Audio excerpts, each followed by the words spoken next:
बीरबल और नकली बादशाह। दरबार में हलचल। एक सुबह दरबार में अचानक हंगामा मच गया। किले के बाहर से ढोलनगाड़ों की आवाज आई। घोषणा हुई, सावधान, असली बादशाह हुमायूं का बेटा अकबर आ चुका है। जो अंदर बैठा है वो नकली है। सब हैरान रह गए। अकबर अपने ही दरबार में बैठे थे और बाहर कोई और व्यक्ति खुद को अकबर बताकर दरबार में घुसने की तैयारी कर रहा था। नकली बादशाह का आगमन। कुछ ही देर में एक शाही पोशाक पहने शख्स दरबार में घुस आया। उसके हाव भाव और पहनावा बिल्कुल अकबर जैसा था। उसने ऊंची आवाज में कहा, मैं ही असली अकबर हूं।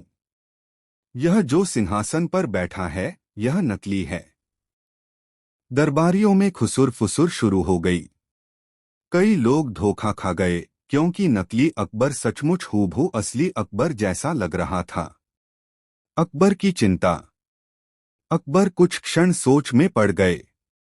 अगर दरबारियों में से कोई भ्रमित हो गया तो दरबार में बगावत मच सकती थी। उन्होंने धीरे से कहा, बीरबल, अब तुम्हारी बुद्धि ही हमारी इज्जत बचा सकती है। बीरबल की चाल। बीरबल आगे बढ़े और दोनों अकबरों की ओर देखकर बोले, जहां पनाह, आप दोनों कहते हैं कि आप ही असली अकबर हैं। तो आइए मैं एक साधारण सवाल पूछता हूं। जो सही जवाब देगा वही असली होगा। दोनों ने हामी भर दी। बीरबल का सवाल। बीरबल ने झुककर कहा, जहां पनाह, अगर दो अकबर दरबार में मौजूद हों तो असली अकबर क्या करेगा? नकली अकबर ने गर्व से कहा, असली अकबर गुस्से में तलवार खींचकर नकली को मार डालेगा। सभी दरबारी उसकी बात सुनकर सहम गए। लेकिन बीरबल मुस्कुराए और असली अकबर की ओर देखे। असली अकबर ने शांत स्वर में कहा, अगर दो अकबर हों तो असली अकबर पहले सच जानने के लिए बीरबल की ओर देखेगा, क्योंकि बीरबल ही हमेशा सच्चाई उजागर करता है। सच का उजाला। बीरबल ने तुरंत ऐलान किया, जहां पनाह, यही असली अकबर हैं। क्योंकि केवल असली बादशाह ही अपने मंत्री पर इतना भरोसा कर सकता है। नकली बादशाह कभी ऐसा नहीं कहेगा। दरबार गूंज उठा, जियो बीरबल, जियो बादशाह सलामत। नकली अकबर पकड़ा गया और उसके अपराध का पर्दाफाश हुआ। अंत। अकबर ने हंसते हुए कहा, बीरबल, आज अगर तुम न होते तो मैं ही नकली साबित हो जाता। बीरबल मुस्कुराकर बोले, जहां पनाह, नकली हमेशा गुस्से और हिंसा में पहचान में आ जाता है और असली अपने धैर्य और विश्वास से। दरबार एक बार फिर ठहाकों और तालियों से गूंज उठा। जब झूठ जीतने लगे। बच्चे की असली मां को न्याय मिलने के बाद दरबार में सब खुश थे। लेकिन अकबर ने बीरबल से कहा, बीरबल, तुमने असली मां को पहचान लिया, यह सचमुच अद्भुत था। लेकिन सोचो, अगर कभी ऐसा समय आए जब झूठ बहुत ताकतवर हो जाए और सच बिल्कुल कमजोर दिखाई दे, तो क्या तुम तब भी असली गुनहगार और असली निर्दोष को पहचान पाओगे? बीरबल मुस्कुराए, जहां पनाह, झूठ कितना भी ताकतवर क्यों न हो, वह हमेशा डर से जीता है और सच कमजोर दिखते हुए भी बेखौफ रहता है। इसी फर्क से गुनहगार पहचाना जाता है। दरबार में नया मुकदमा। तभी दरबार में तीन व्यापारी आए।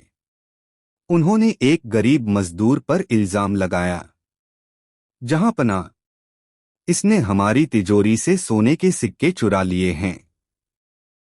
हम तीनों ने इसे चोरी करते देखा है। मजदूर गिड़गिड़ाते हुए बोला, हुजूर, मैंने कोई चोरी नहीं की। ये सब मुझे फंसा रहे हैं। तीन अमीर व्यापारी एक सुर में बोल रहे थे। उनका झूठ इतना ताकतवर लग रहा था कि सबको मजदूर ही दोषी लगा।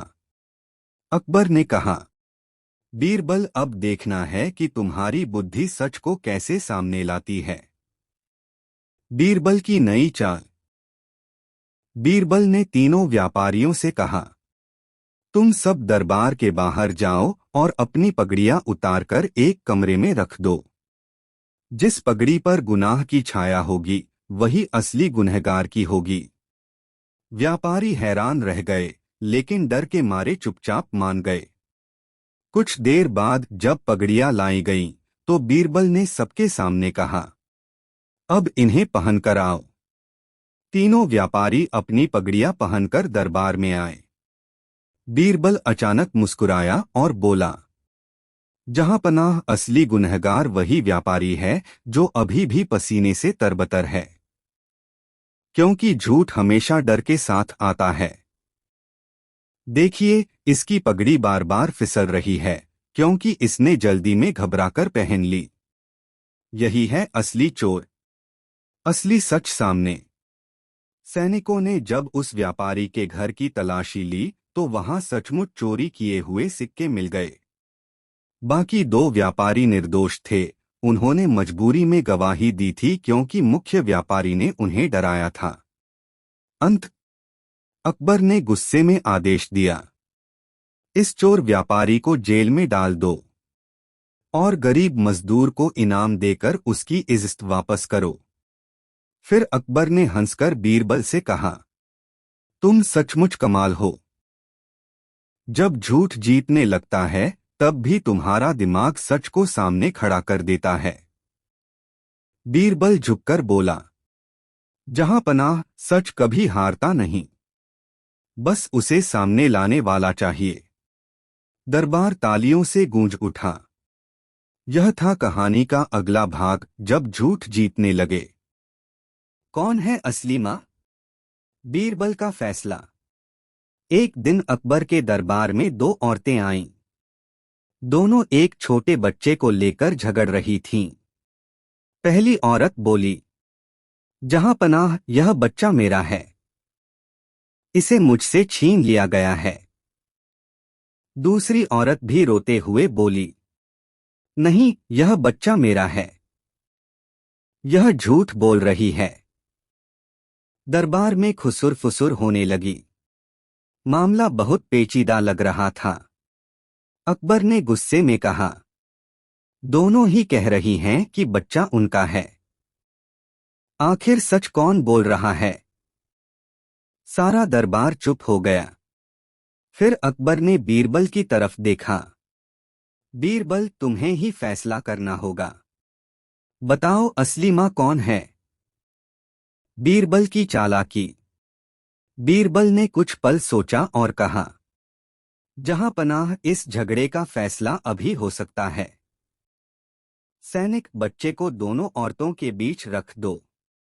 सैनिकों ने वैसा ही किया। अब बीरबल ने आदेश दिया, तुम दोनों इस बच्चे को खींचो। जिस औरत के पास बच्चा चला जाए वही उसकी असली मां होगी। दोनों औरतें बच्चे की तरफ बढ़ी। पहली औरत ने जोर से खींचा, बच्चे को अपनी तरफ जबरदस्ती खींचने लगी। दूसरी औरत तुरंत पीछे हट गई और रोते हुए बोली, नहीं, बच्चा चाहे मेरी गोद में ना आए, पर इसे चोट मत पहुंचाना। मैं इसे खो सकती हूं, मगर इसकी जान नहीं। बीरबल का फैसला। बीरबल मुस्कुराए और अकबर की तरफ देखकर बोले, जहां पनाह, यही है असली मां, क्योंकि सच्ची मां अपने हक से ज्यादा बच्चे की सुरक्षा को देखती है। जो औरत जबरदस्ती खींच रही थी वही झूठी है। अकबर ने तुरंत हुक्म दिया, बच्चे को असली मां को सौंप दो और झूठी औरत को जेल में डाल दो। अंत अकबर ने प्रसन्न होकर कहा, बीरबल, तुम्हारा न्याय वाकई अद्भुत है।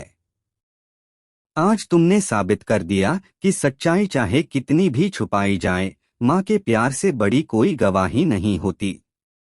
बीरबल ने झुककर कहा, जहां पनाह, मां का दिल कभी झूठा नहीं होता। सारा दरबार तालियों से गूंज उठा। यही थी कहानी। कौन है असली माँ? बीरबल का फैसला। दरबार में मामला खत्म ही हुआ था कि अकबर मुस्कुराए और बोले, बीरबल, तुमने आज असली गुनहगार को पकड़कर न्याय दिलाया। लेकिन मान लो अगर किसी गुनाह के कोई सबूत न हो, कोई गवाह न हो और दोषी चालाकी से सब मिटा दे, तो तुम असली गुनहगार को कैसे पहचानोगे? सारा दरबार हैरान रह गया। बीरबल ने झुककर कहा, जहां पनाह गुनाह चाहे कितना भी छिपाया जाए, उसकी छाया जरूर पीछे रह जाती है। बस उस छाया को पकड़ना पड़ता है। दरबार में नया केस। इसी बीच एक किसान रोते हुए दरबार में आया। उसने कहा, जहां पनाह, मेरी पूरी फसल किसी ने रात में काट ली। खेत सूना पड़ा है पर कोई गवाह नहीं। मुझे पता है कि गांव का कोई लालची आदमी ही यह कर सकता है, मगर सबूत नहीं है। अकबर ने मुस्कुराकर कहा, बीरबल, यह तुम्हारे लिए अच्छा मौका है। बताओ गुनहगार कौन है? बीरबल की अनोखी चाल। बीरबल ने सोचा और बोला, जहां पनाह, गांव के सभी लोगों को बुलाया जाए। गांव वाले दरबार में हाजिर हुए। बीरबल ने हर एक से कहा, आज रात तुम सब अपने अपने घरों में एक एक लकड़ी लेकर सो और कल सुबह वही लकड़ी हमें लाकर दिखाओ। जिस लकड़ी में बदलाव होगा वही असली गुनहगार होगा। लोग चौंके पर मान गए। अगली सुबह सुबह सभी गांव वाले अपनी अपनी लकड़ी लेकर दरबार पहुंचे। बीरबल ने एक एक लकड़ी की जांच की और अचानक एक आदमी की लकड़ी देखकर मुस्कुराया। वह बोला, जहां पनाह, यही है असली गुनहगार। अकबर ने पूछा, लेकिन कैसे? बीरबल का राज। बीरबल बोला, मैंने कल रात सबको लकड़ियां दी थीं और कहा था कि इनमें से गुनहगार की लकड़ी आधा इंच बढ़ जाएगी। असली गुनहगार डर के मारे अपनी लकड़ी काटकर छोटा कर लाया ताकि बढ़ी हुई न लगे। बाकी सबकी लकड़ी जस की तस है। यही आदमी है जिसने किसान की फसल काटी। सैनिकों ने जांच की तो सचमुच उसी आदमी के घर में चोरी की फसल मिली। अंत। अकबर ने खुश होकर कहा, बीरबल, तुम्हारी बुद्धि गजब की है। बिना सबूत और बिना गवाह भी तुमने असली गुनहगार को ढूंढ निकाला। बीरबल झुककर बोला, जहां पनाह, सच छिप सकता है, मिट नहीं सकता। दरबार तालियों से गूंज उठा। यह था कहानी का तीसरा भाग, बिना सबूत के गुनहगार।